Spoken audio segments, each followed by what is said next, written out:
ಈ ಟನಲ್ ರೋಡ್ಗೆ ಭಾರಿ ವಿರೋಧವನ್ನು ವ್ಯಕ್ತಪಡಿಸಿ ಈಗಷ್ಟೇ ಮಾತಾಡಿದರಲ್ಲ ಆರ್ ಅಶೋಕ್ ಅವರು. ಸೊ ಈಗ ಇದೇ ವಿಚಾರಕ್ಕೆ ಸಂಬಂಧಪಟ್ಟಂತೆ ಡಿ.ಕೆ. ಶಿವಕುಮಾರ್ ಅವರು ರಿಯಾಕ್ಷನ್ ಅನ್ನು ಕೊಡ್ತಾ ಇದ್ದಾರೆ. ಟನಲ್ಗೆ ಅಶೋಕ್ ನೇತೃತ್ವದಲ್ಲಿ ಕಮಿಟಿ ಮಾಡ್ತೀನಿ, ಟನಲ್ ಬಗ್ಗೆ ಏನೇನು ಹೇಳಬೇಕು ಅಂತಿದ್ದೀರಿ ಹೇಳ್ಬಿಡಿ ನೀವೇನೆ.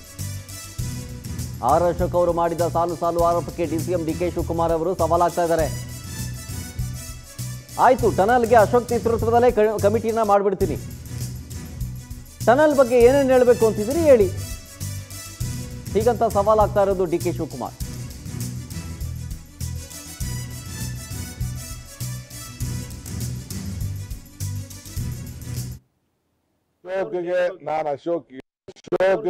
ನಾನು ಅಶೋಕ್ ಹೇಳ್ತಾ ಇದ್ದೀನಿ, ನಿನ್ನ ನೇತೃತ್ವದಲ್ಲೇ ನಿನ್ನ ಅಧ್ಯಕ್ಷತೆಯಲ್ಲೇ ಒಂದು ಕಮಿಟಿ ಮಾಡ್ತೀನಿ. You please give a suggestion.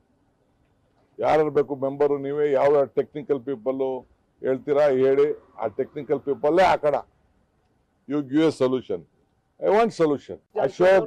ನಾನು ಅಶೋಕ್ ಹೇಳ್ತಾ ಇದ್ದೀನಿ, ನಿನ್ನ ನೇತೃತ್ವದಲ್ಲೇ ನಿನ್ನ ಅಧ್ಯಕ್ಷತೆಯಲ್ಲೇ ಒಂದು ಕಮಿಟಿ ಮಾಡ್ತೀನಿ. You please give a suggestion. ಯಾರು ಬೇಕು ಮೆಂಬರು, ನೀವೇ ಯಾವ ಟೆಕ್ನಿಕಲ್ ಪೀಪಲ್ಲು ಹೇಳ್ತೀರಾ ಹೇಳಿ, ಆ ಟೆಕ್ನಿಕಲ್ ಪೀಪಲ್ಲೇ ಹಾಕೋಣ. You give a solution. I want solution. ನಾನು ಅಶೋಕ್ ಹೇಳ್ತಾ ಇದ್ದೀನಿ, ನಿನ್ನ ನೇತೃತ್ವದಲ್ಲೇ ನಿನ್ನ ಅಧ್ಯಕ್ಷತೆಯಲ್ಲೇ ಒಂದು ಕಮಿಟಿ ಮಾಡ್ತೀನಿ. You please give a suggestion. ಯಾರು ಬೇಕು